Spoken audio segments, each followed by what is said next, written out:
Nako po mga kababayan, bintol po.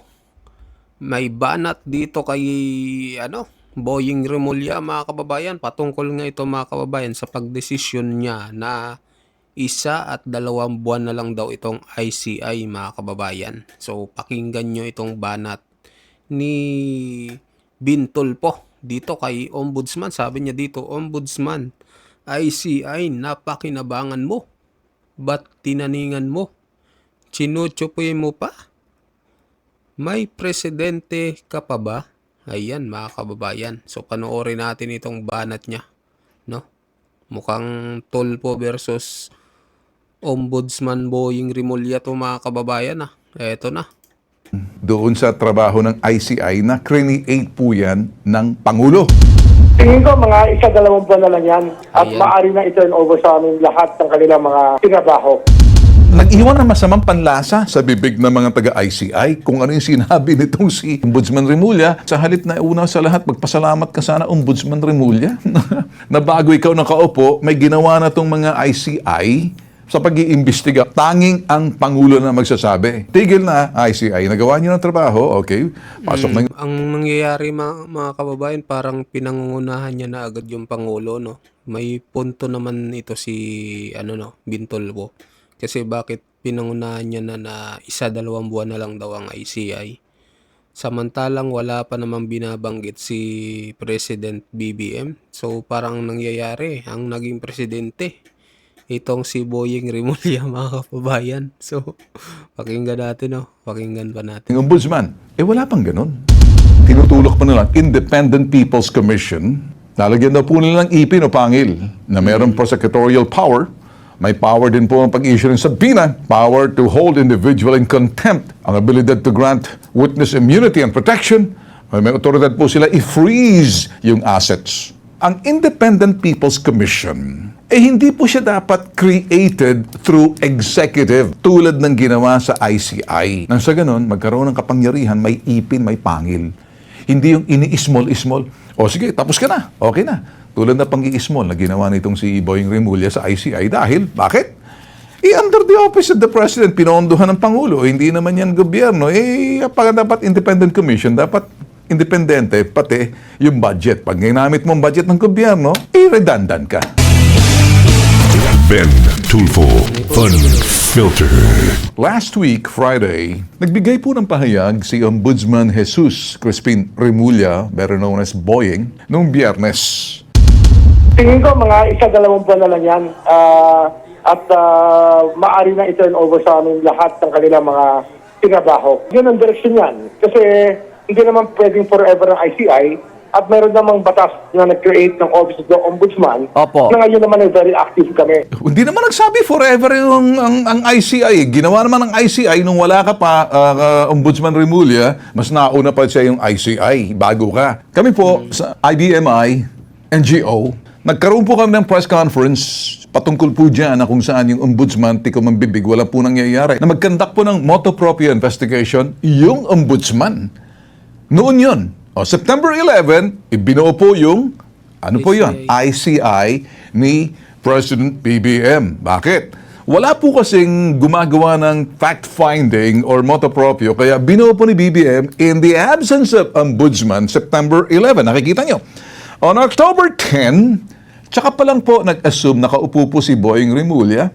Siya po yung ombudsman noong adjust po ng Oktubre. In short, yung trabaho pong ginawa ng ICI na kung saan sila na po parang gumawa ng fact-finding, pag-iimbestiga doon sangkot sa mga flood anomaly, nangyari po yan. Ngayon, kung ikaw naman sa halip na una sa lahat, magpasalamat ka sana, Ombudsman Remulla, na bago ikaw nakaupo, may ginawa na tong mga ICI sa pag-iimbestiga. Although inisnab sila ni Diskaya. Pero nakagawa sila ng investigasyon at nakipagtulungan sa kanilang ang DPWH. At meron sila mga inimbestigahan ng mga congressman na narespeto yung ICI. At nagkaroon pa nga ng executive session para doon sa ayon nila sa publiko para makagather ng facts. So ano bang trabaho ng ICI? Ang ICI nauna kay Ombudsman Remulla, parang pinainit muna ang silya yung upuan ni Ombudsman Remulla sa ombudsman, pinainit muna yan. Wala pa siya noon kasi puro siya dakdak ng dakdak ng panahon po ng, DOJ niya. Nag-iwan ng masamang panlasa sa bibig ng mga taga-ICI kung ano yung sinabi nitong alam mo naman, dalantado ito si Ombudsman Remulla. Ang komisyon ay mananatili at pagpapatuloy ang kanyang tungkulin hanggang makumpleto nito ang mandato o ma-dissolve ng presidente. Ito ang nakalagay sa executive order na nabuo ang ICI. Parang dating matapos nyo kaming pakinabangan. Boying, ganun ba? Matapos mong pakinabangan, ay nagtrabaho naman sila tapos sabihin mo, sige, alis na kayo dyan. Ang punto po natin dito, hindi po trabaho ng ombudsman ang magbigay ng mga timeline or tanning na, ICI, isang buwan na lang kayo. Hindi po trabaho ng ombudsman. Trabaho ng ombudsman mag-imbestiga, makipagtulungan sa ICI, Independent Commission on Infrastructure. Makipagtulungan. Ano makikipagtulungan? Ano ba ang inyong mga nakita sa inyong investigasyon? Pwede nyo i-turn over sa amin. Makakatulong sa amin yan. So, ganun po ang trabaho. Hindi po nagsasalita agad sa media para kayong laging may scoop. Ito naman kasi kuminsan, paborito ko po to si Boying Kasi laging naungunguna Kapareho niya si Amy Marcos, laging adelantado, laging may sinasabi. Gusto laging scoop. Ang trabaho ng ombudsman parang piskal yan. Gumaganap na parang piskal ng Sandigan Bayan. Lahat na kanilang may imbestigahan, idediretso sa Sandigan Bayan para makasuhan. Hindi trabaho ng ombudsman na nagsasalita, pangunahan, ang spokesperson ng palasyo, si Claire Castro.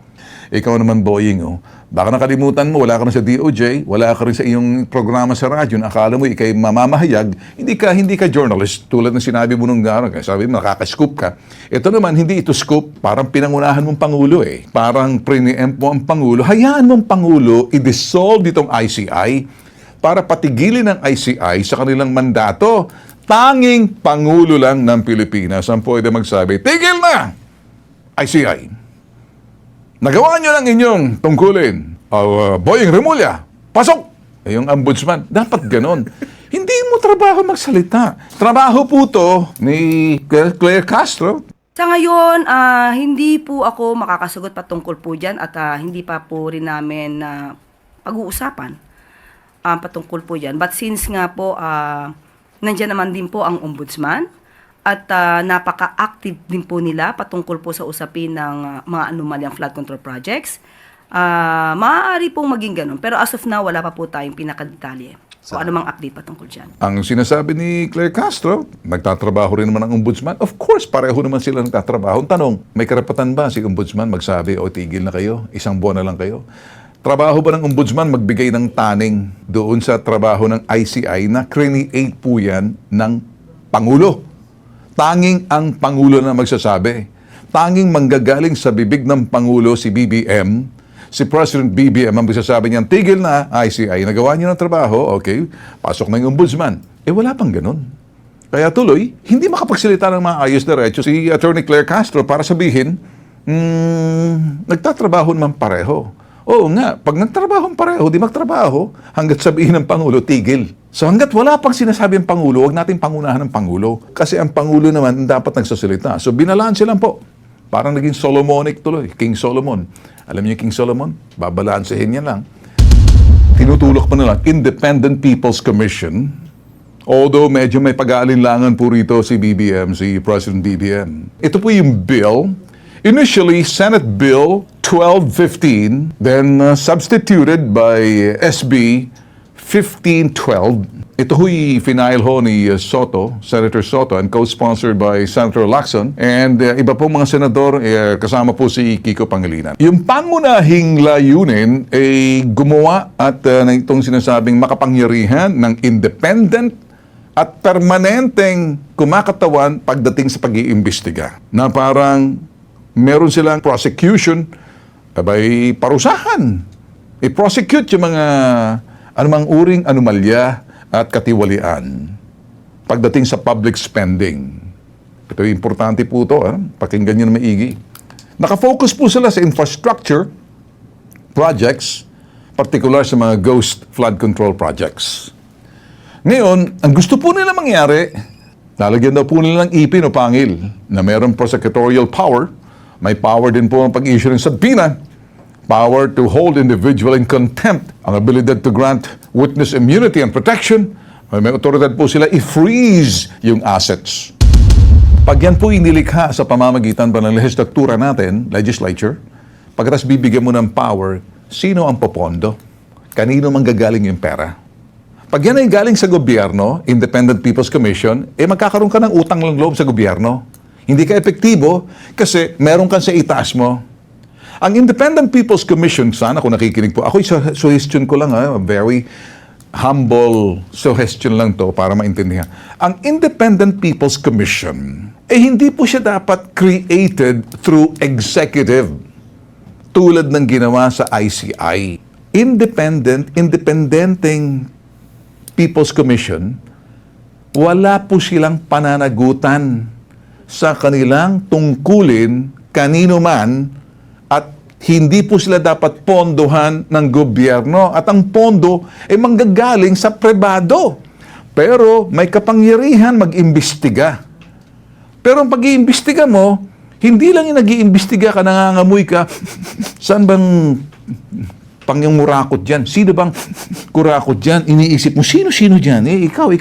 Hindi po pwedeng gano'n. Ang independent body, independent commission, People's Commission, merong primary function. Mag-uumpisa po yan, ano bang basehan? Eto na ngayon, sasabihin po namin. Sa tuwing pong taon-taon, naghahanda na po ng National Expenditure Program or NEP, ang ating gobyerno, trilyones yan. Ibababa yung sinasabing trilyones, ito yung programs, activities, and projects sa buong Pilipinas. Binababa muna sa lokal. Sa mga munisipyo, syudad, probinsya, rehiyon, para ikalap yung kanilang mga suhestyon sa mga lokal na pamahalaan para maintindihan ng taong bayan kung ano yung mga proyekto. O doon pa lang, ang tawag na BUB, Bottom-Up Budgeting. So, ang Independent People's Commission, ang primary function should be tumingin doon sa preparation sa budget, particular sa National Expenditure Program, na ibababa ng Pangulo sa ibaba muna. Dadaan muna sa lokal, dadaan sa rehiyon, dadaan sa mga departamento, lahat ng mga departamento ng pamahalaan kasi sila yung pagkukunan ng budget, pagkatapos ibabalik ngayon, i-forward ngayon sa Department of Budget Management. Department of Budget Management, magsi-Senate, magka-congressional hearing muna sa budget, may Senate hearing. Pagkatapos, magkakaroon ng sinasabing bicameral committee hearing, doon po nangyayari ang mga magic. Pag ginawa na pong batas ang BUB, na talagang hindi siya programa bagkos in aid of legislation, ito po dapat magmula. Kasi hindi po pwedeng sisilip ka lang. Paano ka saan ang origin mo? Ba't ka naninilit kung sino mga kurakot, kung sino yung mga gumagawa ng mga ghost project? Alamin mo muna saan manggagaling yan. Natural, pinupondohan ng gobyerno, pondo ng taong bayan. Pondo ng gobyerno yan, mula sa taong bayan, para sa taong bayan. Kasi ang gobyerno natin, naninilbihan po yan para sa tao. So ngayon, mula po sa BUB, doon po babantayan ng mga independent body or Independent People's Commission yung budget. Tapos titingnan po nila kung paano para doon mag-iimbestiga, para doon malalaman na ng tao, para doon edukado na ng tao. Pero ang sa amin lang, sa akin lang boss, hindi po pwedeng Independent People's Commission, pondohan ng gobyerno, manggagaling yan sa business sector dapat. Pribado. Pero may kapangyarihan. Kasama dyan yung media na tumitingin, the fourth estate, yung mga business sector, nasa akademya, mga abogado, mga civil society. Sila po yan. Huwag pong humingi ng pondo sa gobyerno kasi pag hinihingin, baka ma-politicize, baka magamit. So kayo, kung may independent commission, manumbalik uli yung tiwala ng tao kasi meron silang tatakbuhan na hindi maliban doon sa gobyerno, maliban doon sa ombudsman. Ang ombudsman kasi, pag sinampahan mo na ng kaso, ang ombudsman kasi pag nakatunog na pwede silang gumawa ng motu proprio investigation, Pero saan magmumula? Sino ang magsasabi niyan? Manggagaling muna sa Independent People's Commission. Pero wag gumamit ng pondo ng gobyerno para wag ma-politicize ang Independent People's Commission. Dapat bigyan ng kapangyarihan, immune from any lawsuit while in the performance of their duty. Kasama yung mga media, business sector, academia, independent legal minds, lawyers na hindi nagtatrabaho sa gobyerno, the civil society. Pag sinabing civil society, NGO, huwag yung makakaliwa. Kasi napupoliticize yun eh. Independente talaga. Diyan makikita natin. Yan ang aking gustong isuggest. Nang sa ganun, magkaroon ng kapangyarihan, may ipin, may pangil. Hindi yung ini-small. O sige, tapos ka na. Okay na. Tulad na pang-i-small na ginawa nitong si Boying Remulla sa ICI. Dahil, bakit? Under the office of the President, pinondohan ng Pangulo. Hindi naman yan gobyerno.